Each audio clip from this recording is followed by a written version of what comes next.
So welcome to another edition of podcast. I'm really excited for our special guest this morning. It's one of our senior students. His name is Luke Weed, and he stopped by to tell us a little bit about him, his background, what he's going to be doing later. And so with that, I'll get out of the way. Luke, welcome. Happy to be here. Awesome. Yeah, so I've been at Brentwood all my life. It's basically been like my home. So I live 1 minute away from the school. My grandmother, who passed away 2 years ago, she lived, also 1 minute away. So it's kind of like a triangle we've had where I've grown up, spent all my life. My grandmother was the principal here for a long time, as many people probably know. But yeah, this has been a home to me. I've loved it here. Loved all the friendships and relationships I've been able to build here. I play football and basketball here. I'm a senior this year, hoping to make an impact on, younger students this year, and doing everything I can to glorify God and everything.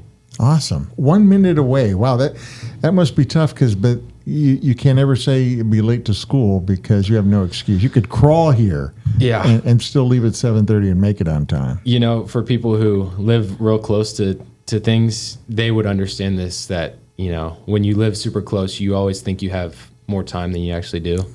And so we go to church, and I'm ashamed to admit that we're usually a minute or two late, which is rough. But with a family of five, it's kind of everyone there's always fault to blame. Definitely put on people every week. So procrastination. I used to have teachers that say, my problem is I procrastinate too much and I'll never amount to anything. And I told them, I said, well, you just wait and see.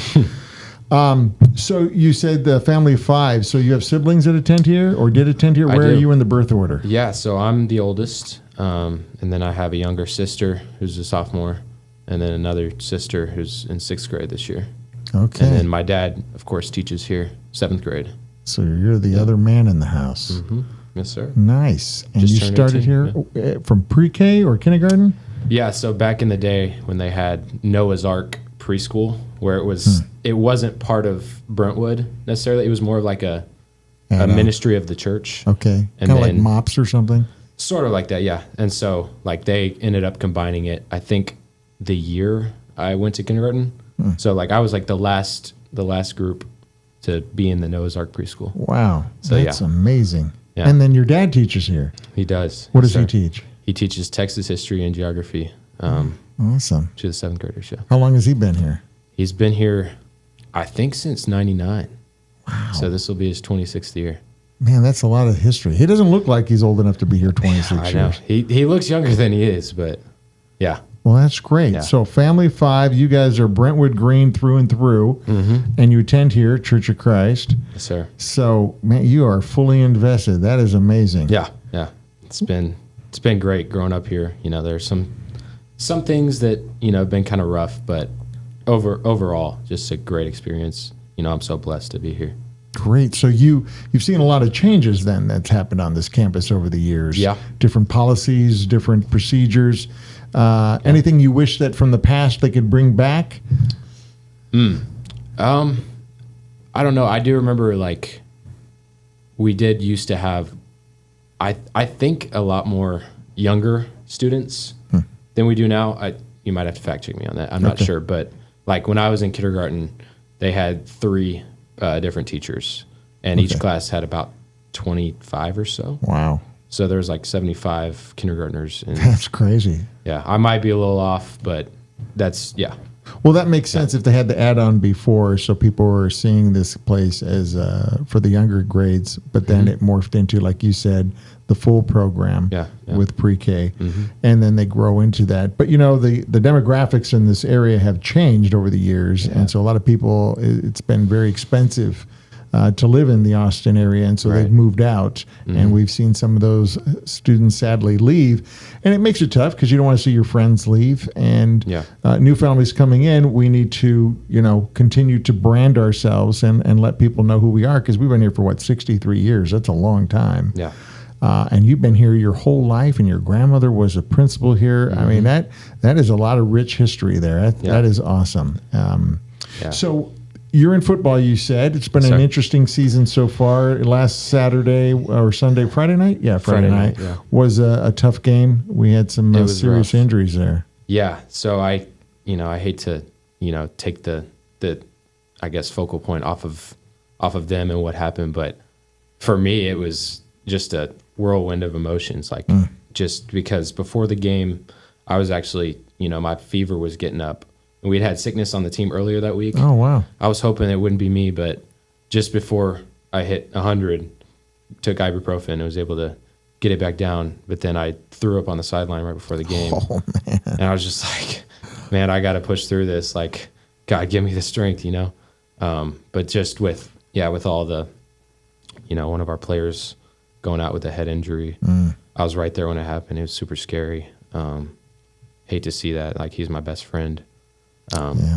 And just keep him in your prayers for sure. Yeah, Thomas and Zach. Yeah. Wow. And you were sick? Thomas with the knee injury too. Right. Yeah. And you had 100-degree fever, and there's probably other kids, like you said, students who were sick, and yet we still ended up winning. We won by what, 5 touchdowns? Yeah. Something like that, yeah. That's crazy. Yeah, it was a good game. Whole lot of offense. Great job by Braden. I think he had 4 pass touchdowns and then at least 2 rushing, I think. That's amazing. But guys stepped up. There were some freshmen coming in that hadn't even played at all. Wow. That since, Zach went down, Trey was down for a little while. And then, of course, Thomas, we had guys that had to step up who had never played, coming in the game in the first half and playing defense. Just it was cool to see, though, just how people stepped up and that brings the team together. To the challenge. Yes, sir. That's great. And then, to pull off a great victory. And then with so few players. I mean, those 2 players play offense and defense. Right. So really, you're losing 4 players from that standpoint. So to make up that difference and bringing in the fresh blood, it's amazing. Awesome. Yeah, and it's hard to think of what our team's going to look like next year because, of course, I'm not going to be here, but we got, I think, 13 seniors on the team of maybe 24 or 25. So half of our team is seniors.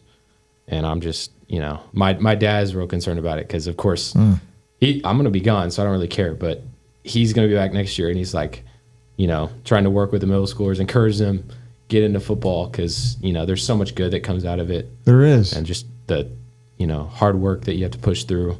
It's made me so much stronger, not just physically, but mentally too, and just how push past challenges that come your way because they're going to come. Definitely. And, well, what's great about team sports, and especially like football, it takes a lot of discipline. It's a lot of hard work. And what it does is that it really teaches you as individuals that you're responsible for your role, but you also play a role within a team. Right. And so it takes a team effort. It takes the individual effort. There's something about that kind of creates a bond, and it's hard to explain unless that you're in it. I've been there many times over the years. And same thing with our Christian faith. We're all members of the same body, but we come together, are individual on how God works in us and through us, but then he pulls us together as the Christian body of believers, the church, to go out and do amazing things. And so when one of our team members is hurting, then the whole team hurts. And so we bear each other's burdens, we lift each other up, we encourage each other, and we've seen that displayed on the football field. We see that happening in life, and especially in our walk with Christ. So that's amazing. Amen. So, we pray that the rest of the season works out well, and some of those players will be able to step up and unfortunately, I don't know if the other 2 are going to be back for the rest of the season. So hopefully that we'll fill in those gaps. And I think you guys will do great because you proved it on Friday night that you can pull through despite what had happened. Yeah, district's starting this week. So, looking forward to it. Yeah, awesome. I'm looking forward to watching. And for all those listening and watching, we encourage you to come out and support our Bears. Please do. Their heart is out there on the field, and they need us to be cheering for them. Especially now you would say that we're the underdog, if you will. But that's okay. God's for the underdogs. We love that.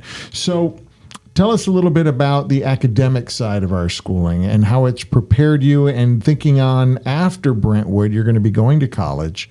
And so the skills that you needed that you've had your whole life here, how do you feel about going on to college? And are you going to a specific university already that you have in mind? And tell us a little bit about that. So yeah, I've loved, as I've already said, just the small school feel here, and the Christian aspect of it has been huge for me. So I'm planning on going to a small Christian college. That's kind of what I want. So really interested in Harding, also Oklahoma Christian are two that, I have high respect for, and I know some people at each one who love it. So that's what I'm interested in. But on the Brentwood side of that, I think it's definitely prepared me very well. And especially senior year, I'll just say this, that, all my classes pretty much so far have been super, practical. And I think they're definitely preparing me to make it through college, with a strong faith and continuing that into my life. And I think, a bunch of my peers would say the same thing, just how, like, for example, Mr. Witcher, he teaches me AP government, and then he teaches humanities. And so we just talk about worldviews and stuff like that, and just how, where different people come from and how that impacts their worldview, where it's something that you see the world through. And so it's not just a, simple ideology, but I think it's classes like that, and just how, like, the teachers here are amazing. They come at it with lenses from a Christian worldview, and I think that's huge for preparing people to go out and live lives of Christian leadership and service. That's awesome. And I couldn't have said it better. When I was in college, I went first did my undergraduate at Cal State University, Fullerton in Southern California. And it seemed like every class that I took was an attack against the Christian faith. And I was the guy that was always raising my hand, debating the instructor in front of the class. Even sometimes the students were like, "Really? Again, you're going to debate this?" But way to stand up. It was amazing. Abortion was a big issue at that time. I used to wear this white T-shirt and had a red stop sign that said "Stop Abortion Now." And then you're thinking, "Oh my gosh, you're like a target on campus." I'd wear scripture on the back of my shirts and sit in front of the class, and it would create opportunities for dialogue. But it was definitely a battle on the campuses. And what was crazy is that I told my wife, if I could be a full-time missionary on college campuses, and all I have to do is just take classes, so I can be that guy in the classroom when there's an attack against the Christian faith, I would do that full-time. It was just fun. Yeah. And obviously they didn't have a position for that, but we saw the life of Charlie Kirk and saw what he was able to do. He had a better form because he had the whole campus as an audience, and to be able to exchange ideas and get into those discussions. And I know that we talked about, Charlie, what happened a couple of weeks ago, and you got up in front of chapel and you had mentioned that it affected you in some way. Can you talk a little bit about that? Sure. I was introduced to Charlie through a friend, just like, because I've grown up, I have Christian worldviews, right? That's a big important to me, and I also enjoy paying attention and watching politics. And so a friend introduced me to Charlie and just his stuff, and I was like, yeah, this dude's good. Like, the way he debates, he comes at it in a loving way. And really what I respected most about Charlie was just how he did it boldly. And he, sure, the politics was part of it, but it was influenced by his Christian perspective, right? And how he would do it in a loving way, and he would do it unashamed. And that's something that, since the beginning of this year, really, that kind of hit me, because in my church group, we were really talking about, how to spread the faith, right? And how to go about it unashamedly.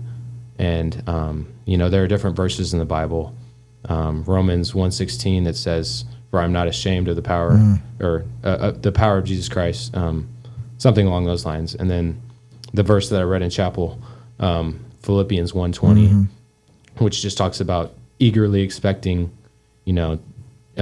your faith and the return of Jesus Christ, and how to do it with courage and do it without shame, do it boldly, whether by life or by death. And that's really powerful to me, because Charlie Kirk, if you go back and watch certain videos of him, like people talking about, what do you want to be remembered for? If you're in his position, if I was in his position, how would I feel? Like, where I have all this influence over so many people, I have so many people looking to me, and just for him, above all the politics stuff, above, elections and all that, above his influence there, he proclaimed Christ as his Lord, and that's what he wanted to be remembered for. His courage and his faith. Yeah, and I think it's you can't argue against it that he was a martyr for the Christian faith. Definitely. Yeah. I think there's a misnomer when people, politics and religion, that they have to be separate. And I think that's why we have so much division, because we're not willing to listen, to sit down and say, look, politics and religion, they really do intersect one another, because all of these issues that we talk about deal with truth. Right? Yeah. There's a truth claim being made. And usually in a war, truth is the first casualty. And so biblical truth is really what we want to get at. And how we do that, we need to do it with love, but we need to appreciate other people's perspectives. We're never going to win the debate, if you will, or get people to understand what we're trying to communicate if we're not doing it in love, and if we're not listening to their perspective. One thing I liked about Charlie is that he would make his comment, or he'd ask his question, he would put his microphone down, because he was pointing out that he wants to listen, he wants to hear. And for me, I take from that as, look, we can agree to disagree on some of these things, but let's have a civil discussion about it, and let's kind of work through it together, instead of just going to our separate ways and just hanging on to this division and bitterness. No, let's try to find common ground, and let's build from there, because we have so much to offer in listening to one another and building together, rather than just being divisive and finding ways in where we're different and just isolating ourselves and hanging out with those who only appreciate what we believe. And I think for what you have said and how it impacted you and what you want to do forward is great, because you want to engage in those conversations and keep that going. It's made you to look at being a leader as more boldly, and to do it with love and compassion. Mm-hmm. So you tell me a little bit about what you and your friends are planning on this school year, how you're going to make a difference with that. So in the wake of, an assassination like this, it's really for me, and I have a tight-knit group at my church called the Summit Group. That's what we call ourselves. There's about a dozen of us, but just we all felt it, felt the weight of, this grief. And I think it's a wake-up call. Mm-hmm. It really puts life in perspective, in that, sure, there's a lot of stuff going on down here, but how much of it really matters? And so, when we are given opportunities in front of us to proclaim the name of Jesus, I think, we should take it without hesitation. So for me and for my friends, we're all seniors this year. And that with that comes leadership, comes the opportunity to lead and to serve. And just so for me, it looks like, leading in chapel, getting up and speaking, sharing what wisdom I have with the younger students and trying to make an impact on their lives.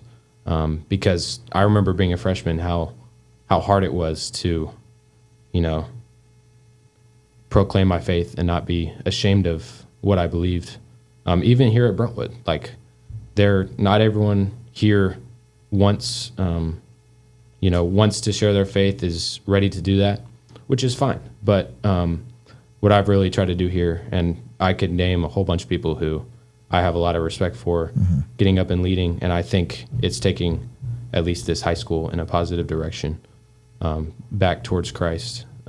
And I've seen that so far this year. That's great. It's one thing that the vice president had said last week. He made the comment that one thing that he's learned through all this is that he's been too quiet about sharing his Christian faith, that he's kept it personal. Yeah, I've heard a lot of people. And he feels now more encouraged to want to be more bold and tell people about Jesus and what Jesus means to us, what he did for us, that he saved us from our sin.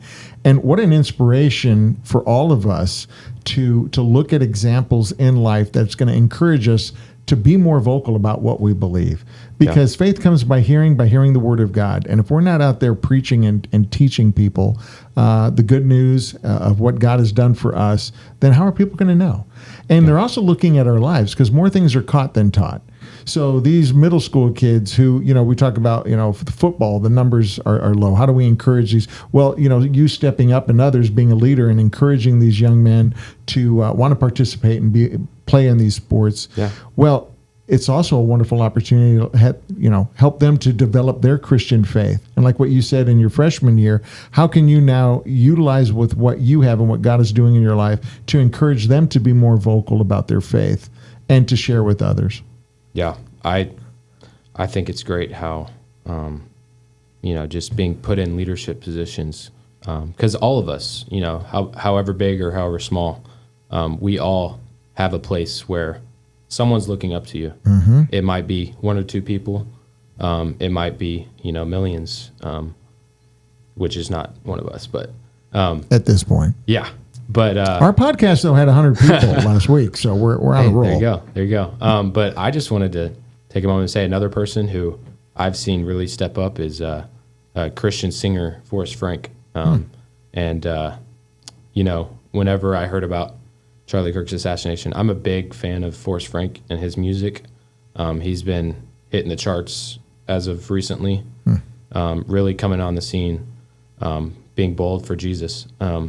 Which is great to see, but, I think 2 days after, like maybe on Friday, he posted something about Charlie Kirk and just how, for him, that was a wake-up call, and he wanted to be even more bold and unashamed about his faith because, he, like as he said, like he can feel something, he feels the weight, he feels the grief, but he feels a shift, really in our country and of how people are viewing faith and viewing life. And so then that very next day, he also posted again that he had lost 30,000 followers for doing that. And I think that's a good thing for all of us to look at and learn from, because, not everyone is going to like what we have to say, especially when it comes to faith. But that should not stop us from continuing